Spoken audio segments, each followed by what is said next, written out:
So, David, can you tell me about the website that you have where you've got all the books stored that people can access? You want to know the web address? Yes, please. It's oldmoors.org.uk.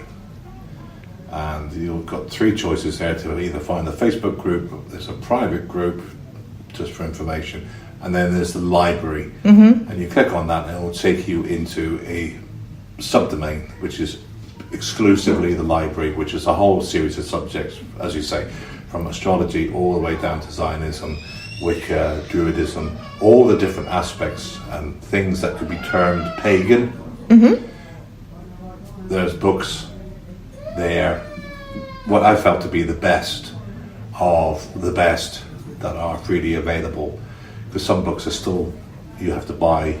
Yeah. I can't release those out there. These are all books which are tried and tested over decades, even some centuries once, mm-hmm. which people had used and found useful. It's not the be all or the end all of that particular subject, but it's sufficient enough to get you started to find a right path for yourself, that this is for me, that's not, and to move forward. Give you a taster. A taster, to get you started.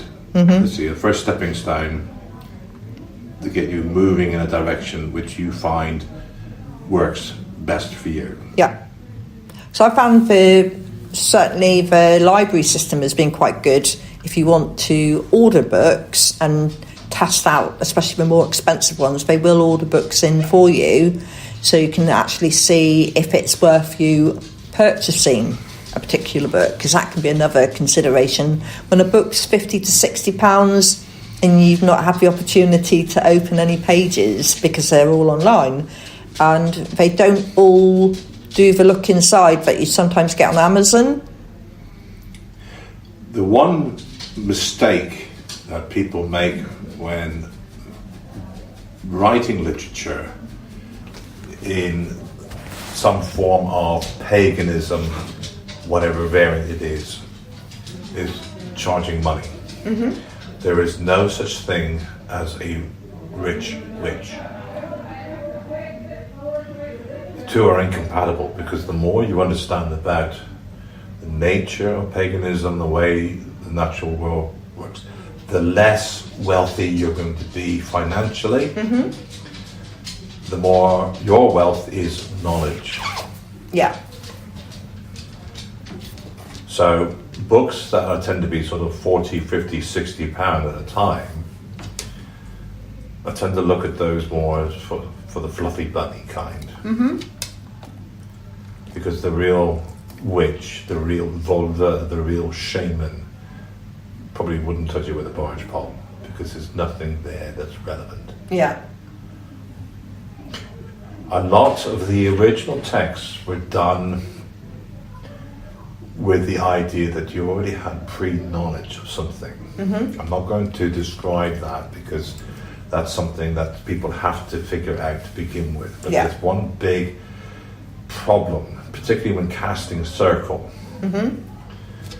Yeah. Now, I'll describe that later on when we do the moots, but that's the first hurdle. Yeah. That's the challenge, to accept a natural fact above what you're told. Mm-hmm. And again, it's accepting that what you've been told and what you've accepted to be true, you are wrong. Get past that first hurdle, mm-hmm. you're on your way. Yeah. Suddenly everything else comes a lot easier. So do you have any books that you would recommend from what you have on the Old Moors site that people who may be curious about Hermetic science, for example? I think the sort of, oh good God, I'm now going to have to try to remember it off the top of my head now. You could share some links with us Israel later. Regardie. Mm-hmm. Yeah. Yeah. His books are, if you're a sociologist and I was to say to you Haralambous, right? when you go through university, the one book that every sociologist needed was Haralambos, because he was able to put into a nutshell everything that the curriculum had. Well, Israel Regardie is the Haralambos of Hermeticism. Yeah. He's able to sort of point out the major pieces, and you'll find that one on there as well. Yeah. It's a big book, it's a large file, but you can download it, and it's copyright free. As most Hermeticists, we don't put copyrights on things, we don't trademark, we don't control knowledge, we just pass it on. So that's one of the things that I've noticed when I offer webinars for free, and people say to me, "Why aren't you charging?" And I think, well, if it's information that I think people should have access to, why would I be charging? It doesn't cost me anything, bar my time, to share that information. Because there's that school of thought, isn't there, that says that people don't value what we offer when it's free. That is, unfortunately, what you say is true. That if you have no price to it, therefore it's not priceless, it's worthless. The reality is the opposite. That what you sometimes offer for free is priceless, because you can't put a price upon it. So people have got used to this sort of capitalist idea that you must pay for quality. Yeah. And you don't get it. You get what the author wants you to read, or to hear, or to see. That's their perspective. Yeah. And you follow on. But you find it doesn't work for you, so you buy the second volume, or the part 2, or the next version. Yeah. So you're in that cycle where all you're doing is just paying money for More. old rope, Yeah. Yeah. which you can't unthread. And there's quite a lot of books out there that replicate each other, which is interesting, and being able to Which I might add, disguise has the same those. mistake in it. Yes, regarding circles. Yes. So. Long way. Sorry, that was a hint, but never mind. Bumble. The next question that I've got for you is, out of curiosity, what is on the cards next for you as a scientist? To keep going, to keep learning, to keep developing, finding answers to questions I probably had 30, 40 years ago. So I'm now in my 60s, so there's things that I've been hunting answers to which have eluded me. So that would be a continuation of a lifelong theme, knowing full well that I will never achieve everything in a lifetime. But that's okay. It is what it is. So I have one thing that I'm curious about, and possibly some of the listeners might be. If somebody's sat at home listening and they think, I would like to be a hermetic scientist, is that possible? It's possible for anybody. It's your birthright, in a sense. Knowledge is something to be gained and attained and improved upon. So anybody can do that. Again, go back to Israel Regardie. Start there. He will give you pointers, ideas, concepts, directions to go into. How to attune yourself, how to quieten and still yourself, how to develop your physical senses so that those extra aspects of extrasensory perception from those 5 senses can develop because of the soft antennas that are in your brain called the dendrites, the connections between brain cells. Yeah. They receive information. 99.9% of the time we ignore it. Yes, we and do. just see it as noise. But it's there. Mind you, we have a lot going on that distracts us from the noises that we should be paying attention to, if you think about it now, don't we? And there's no ulterior motive other than for you to spend your coin. That's primarily what our world is about, coin. Yeah, yes. You are a commodity to be capitalized upon, either through your labor or through your expenditure. A company is measured, its success of a company is not measured by how many satisfied customers it has, but what is its profit margin. Yeah, very much so. What is the dividends that are going to the shareholders? Yeah. The fact that its products might be crap and people are dissatisfied, the point is that people are still buying it because there's nothing else. Yes. Yeah. Is the way to do it. Everybody sort of has this idea that the governments are trying to take over everything and whatnot. No, they're not. It's companies. Yeah, make the profit corporations. margin. Yes.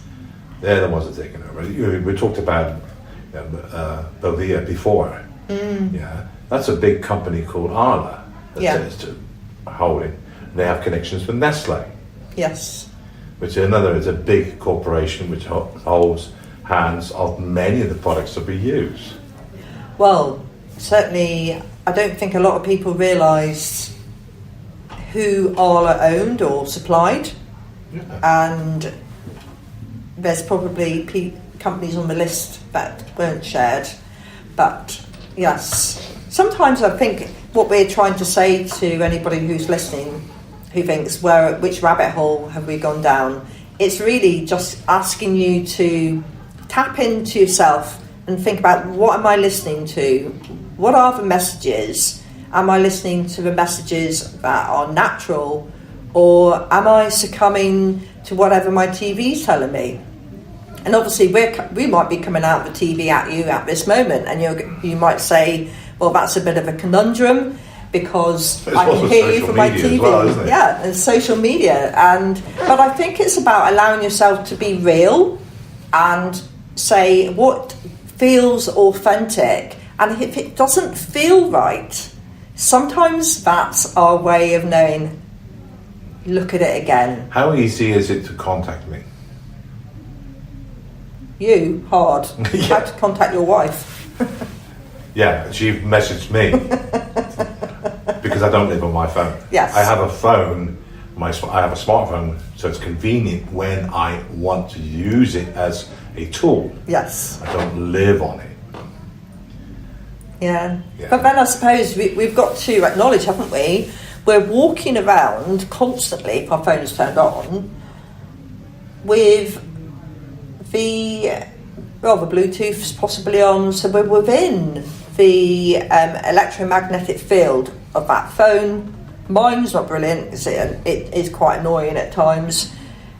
I have to put it next to thing if I want it to airdrop or anything like that. It doesn't seem to have a large spare. Whereas some people, if I went on now and I looked for Wi-Fi, I would get everybody's phones downstairs in the pub. Right. Because so they're sending out that field of Wi-Fi or Bluetooth, depending. But I remember years ago, this would have been a good 13 plus, possibly longer. You used to go into the pub and you used to be able to turn your phone on to the old Bluetooth, and it would tell you whose phones were switched on in the pub, and people would have their phones named, and you could actually send information to them via the system. That got closed down a couple of years afterwards. But I remember on pre-deployment training, we were going out to Iraq, and the guys, the signallers, had come on, and they wanted to demonstrate to us how our phones were letting us down because of the security backdoors, and they were putting people's phone information up on the screen just to prove you think you're safe. No, you're not. Your phone's open to everybody to read. I think we're a little bit better now, but there's still that capacity that we haven't got them locked down. And so we're open to that energy, aren't we? We are. Even when you shut your phone down, it's still connected. The battery is still running the system underneath because it's listening or waiting for that push to start up again. So you are still connected to the radio masts where your provider is sending the signal. So you can be followed, you can be traced. So certainly if you're a soldier now, do not take your phone into the front line because the enemy knows exactly where you are, and probably because of a lack of security, he knows who you are. Yeah. And he knows probably where your family are. There was a spate, wasn't there? I know we're going off down a mobile phone rabbit hole here, but there was a spate where people's phones were being turned back on again, and particularly iPhones at the time. So it was the early iPhones, and there was a conspiracy theory about who was doing it, and it may well have just been a fault with the phone. So, but I do remember we were away at the time because we'd handed our phones in, and people had found their phones had come back on again, despite the fact that they had been switched off. So it's just to be mindful that when we are sitting still, where can we put our phones, and remove the distractions, turn the notifications off. Do we need them? I don't think we do. Just shut their phone down. Yeah. Turn it off, put it in a box. Can I encounter sort of this story? Yeah, of course. What happened to me? When I went into the British Army, I was sufficient enough to go to Sandhurst to go into officer training. I came out of officer training, joined my regiment at Hythe in Kent. My first port of call as a second lieutenant was the Falklands. Mm-hmm. Now I was in the Reaving, which is electrical and mechanical, so we were there primarily as a support. But, and this shows how short-sighted some people can be and how clever others can be to manipulate a situation. Mm-hmm. We had with us the Welsh regiment, the Welsh Guards, as well as the paratroopers. I was affiliated with 2 Para, and we were there to assist and do support for them. Interestingly enough, I ended up being a frontline soldier under the most extraordinary conditions because they were using radios, which back then was in the 1980s, early 80s, were analog, not digital. So there wasn't really any base encryption system. And every weapon that we would hear some Welshman come over to say they just eyeballed such and such at such a location, you need to take that target out to be able to progress. And it was false. Nobody realized that there is a large contingent of Welsh immigrants in Argentina. Oh, yeah. And they were radioing across onto our lines to produce disinformation to get us to move in a direction. Yeah. So, as the front line moved, yours truly here, plus his unit, had to skirmish along with them with a hard line.